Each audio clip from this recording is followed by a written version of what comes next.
I want to talk to you about the F word. No, not that F word. I'm talking about fascism. Is Donald Trump really a fascist, as some would say? Or is the word authoritarian sufficient? The term fascism is often used loosely, but you can generally identify fascists by their hate of the other, vengeful nationalism, and repression of dissent.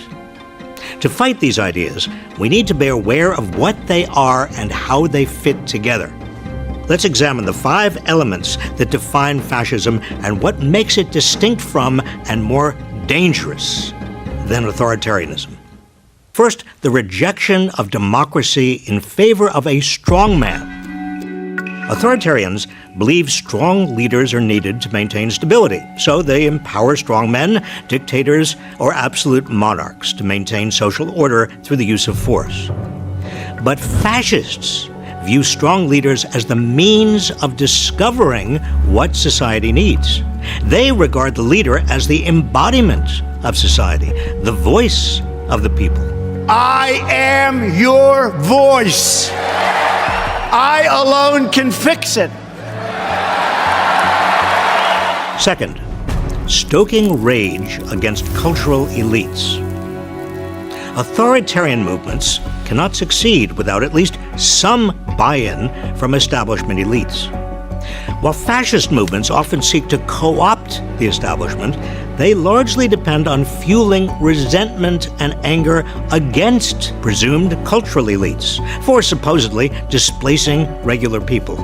Fascists rile up their followers to seek revenge on the elites. The out-of-touch media elites, the political elites, but the elites from the elites who led us from one financial and foreign policy disaster to another.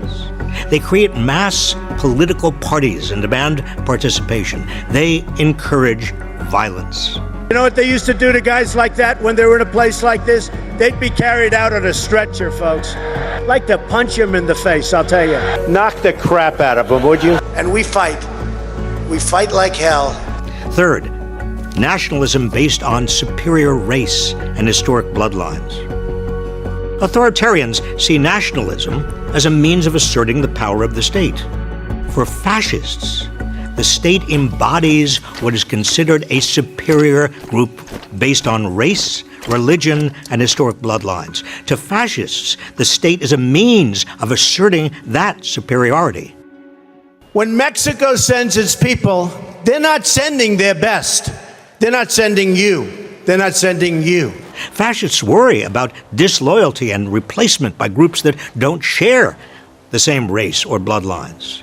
And I think any Jewish people that vote for a Democrat, I think it shows either a total lack of knowledge or great disloyalty. Fascists encourage their followers to scapegoat, expel, and sometimes even kill such others. Fourth, extolling brute strength and heroic warriors. The goal of authoritarianism is to gain and maintain state power at any cost.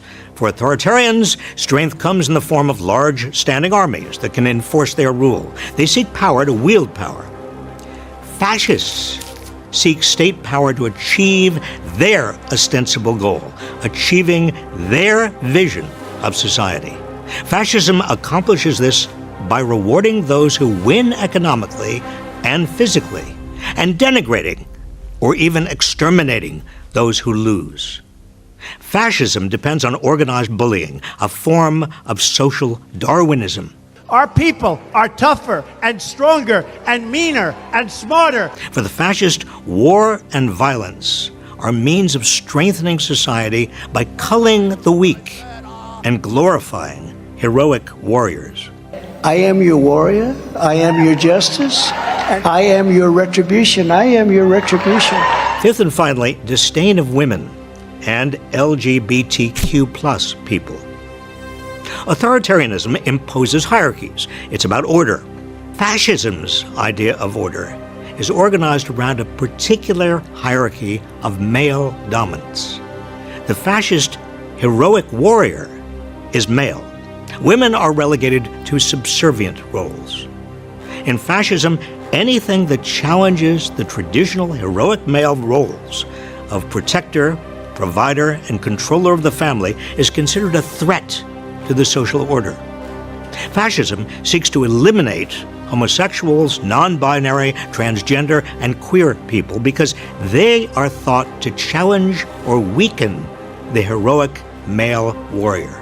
I will ask Congress to pass a bill establishing that the only genders recognized by the United States government are male and female, and they are assigned at birth. These 5 elements of fascism fit together and reinforce each other. Rejection of democracy in favor of a strongman depends on galvanizing popular rage. Popular rage draws on a nationalism based on a supposed superior race or ethnicity. That superior race or ethnicity is justified by a social Darwinist idea of strength and violence, as exemplified by heroic warriors. Strength, violence, and the heroic warrior are centered on male power. These 5 elements find exact expression in Donald Trump. His uniquely American version of fascism is rooted largely in white Christian nationalism. It is the direction that most of the Republican Party is now heading in.